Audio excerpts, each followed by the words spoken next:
આવાસ યોજનામાં કથિત કટકી માંગતા મહિલા કર્મચારીના ઓડિયો ક્લિપનો ધડાકો થયા બાદ મકાનના લાભાર્થી એકલા જ દોષિત હોય તેવું ચિતરવાનો પ્રયાસ આજે કેટલાક મીડિયામાં થયો છે, પરંતુ આવું હરગીઝ કહી ન શકાય, કારણ કે તાળી એક હાથે નથી વાગતી તેવી આ ઘટના છે. માટે એસીબી દ્વારા તપાસ થાય તો જ સત્ય સામે આવે અને ભ્રષ્ટાચારની આ ઘટનામાં બંને પક્ષે કાર્યવાહી થઈ શકે. વિગતે વાત કરીએ કથિત લાંચ માંગતા મહિલા કર્મચારીના ઓડિયો ક્લિપ બાદ મહિલા કર્મચારીએ આ મામલે શું કહ્યું તેના વિશે. નમસ્કાર, હું છું આપની સાથે તુષાર બસિયા. આપ જોઈ રહ્યા છો સ્વમાન. પાલિતાણા નગરપાલિકાના આવાસ યોજનામાં મહિલા નોડલ ઓફિસર નિકિતાબેન દેવમુરારીનો અરવિંદભાઈ નામના વ્યક્તિ સાથે કથિત લાંચની માગણી કરવામાં આવી એ મતલબનો એક ઓડિયો ક્લિપ વાયરલ થઈ હતી. સ્વમાને ઓડિયોની ખરાઈ કરતા અરવિંદભાઈનો સંપર્ક કર્યો ત્યારે અરવિંદભાઈએ જણાવ્યું હતું કે નિકિતાબેન દ્વારા તેમની પાસે આવાસ યોજનાના સરકારી નાણાંની સહાય બાબતે ₹30,000ની લાંચની માગણી કરવામાં આવી હતી. જે લાંચની રકમ આપવામાં મોડું થતાં નોડલ ઓફિસર નિકિતાબેન દ્વારા તેમને ફોન પર ધમકાવવામાં આવી રહ્યા હતા તેનું આ રેકોર્ડિંગ કરી તેમણે જ વાયરલ કર્યું છે. પરંતુ હવે આ મામલામાં નિકિતાબેન દ્વારા એક મીડિયામાં નિવેદન આપવામાં આવતા આખો મામલો નવો વળાંક લેતો જોવા મળી રહ્યો છે. નિકિતાબેન દ્વારા જણાવવામાં આવ્યું છે કે તેમણે ખોટી રીતે આવાસની સહાયનો લાભ લઈ લેવામાં આવ્યાનું ધ્યાને પડ્યું અને એટલા માટે તેમણે રિકવરી માટે આ વ્યક્તિને ફોન કર્યો હતો અને લાભાર્થી તેમને રસ્તા પર જતા હતા ત્યારે ધમકી પણ આપી ગયા હતા. પહેલા નિકિતાબેનને સાંભળો, પછી સવાલ પેદા કરીએ કે લાભાર્થી અને નિકિતાબેન વચ્ચેની આ બબાલમાં એવું શું છે જે ભ્રષ્ટાચારની આશંકાને વધારે મજબૂત કરે છે. મારું નામ નિકિતા દેવમુરારી છે. હું પાલિતાણા નગરપાલિકામાં આવાસ યોજનામાં નોડલ ઓફિસર તરીકે જોબ કરું છું. એવી કોઈ વાત નથી ભાઈ. જે લાભાર્થી છે મેરા અરવિંદભાઈ ગોબરભાઈ, ગામ રોહિશાળા છે. તેમને તેમના મમ્મી છે એમના નામે 2 લાભ લીધેલા છે. એક એમના વાઈફ મેરા અંજુબેન અરવિંદભાઈ, એક એમના મમ્મી મેરા લાભુબેન ગોબરભાઈ, 2 લાભ લીધા છે. ટોટલ મકાન એક જ બનાવ્યું છે. તો હું વારંવાર એમને કોલ કરતી હતી કે 3.5 લાખ રિકવરી કરવા માટે. 2 વખત મેં નોટિસ પણ આપેલી. તો એમને એવું કીધું કે મારી પરિસ્થિતિ ખરાબ છે, મને હપ્તા સિસ્ટમ તમે કરી દો. તો મેં 30,000 હપ્તા બેઠે કરી દીધું.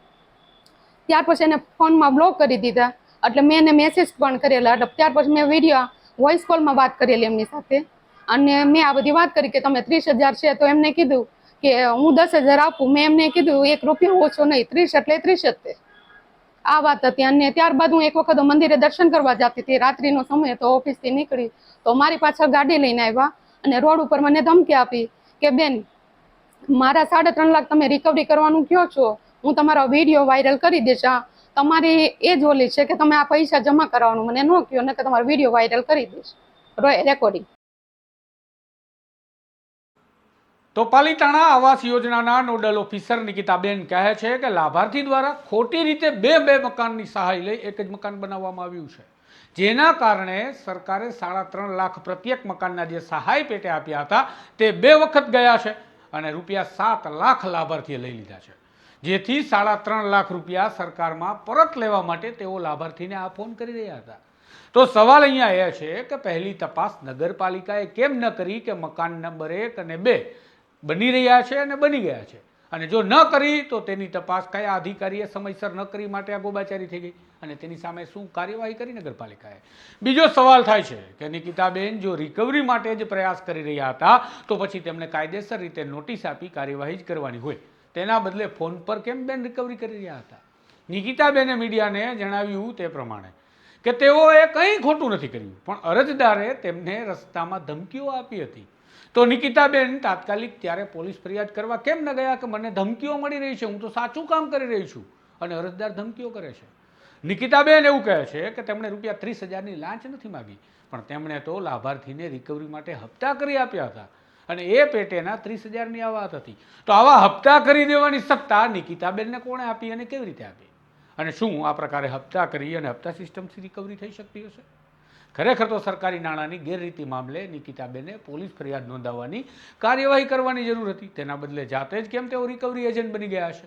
બીજી વાત એ પણ છે કે નિકિતાબેનના કથિત ઓડિયોમાં તેઓ પોતે જ કહી રહ્યા છે કે 30ના તેમને 3.5માં ભારે પડશે ભાઈ. એટલે કે જ્યારે સામે પક્ષે વાત ચાલી રહી હતી ત્યારે તેમણે કહ્યું કે તમને 30ના 3.5 ભારે પડશે હો ભાઈ. તો આ વાતને શું સમજવાની?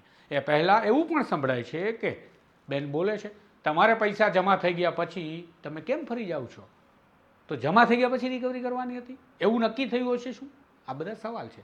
તો આ બધી વાત શું સૂચવે છે એ પણ નિકિતાબેને સ્પષ્ટતા કરી દેવી જોઈતી હતી.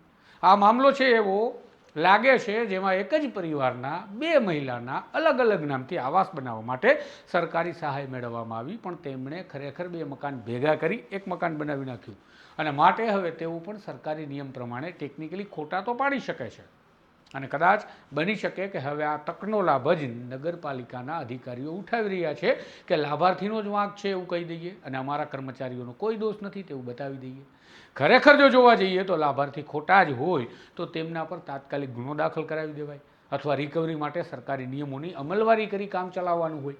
પણ અહીંયા એ વાત ગળે ઉતારવાનો પ્રયાસ કરવામાં આવી રહ્યો છે કે મહિલા કર્મચારી રિકવરી કરી રહ્યા હતા અને તેના માટે તેમણે લાભાર્થીને હપ્તા કરી આપ્યા હતા, અને એ હપ્તાની ઉઘરાણી ચાલી રહી હતી તેનું આ ઓડિયો રેકોર્ડિંગ છે. શું સરકારી સિસ્ટમમાં આવી કોઈ રિકવરી થતી હશે ખરી? એ મોટો સવાલ છે. જોઈએ હવે આ મામલે લાભાર્થી પક્ષના લોકો કહે છે કે તેઓ એન્ટી કરપ્શન બ્યુરોમાં ફરિયાદ કરવાના છે. આજે પણ તેઓ ભાવનગર એસીબી પાસે ગયા હતા, ત્યાંથી તેમને પદ્ધતિસર પુરાવા સાથે ફરિયાદ કરવા માટે જણાવવામાં આવ્યું છે. જો એસીબી આ મામલાની તપાસ કરશે તો જ હવે નક્કી થઈ શકશે કે ખરેખર આ મામલામાં ગોલમાલ શું થઈ ગઈ છે.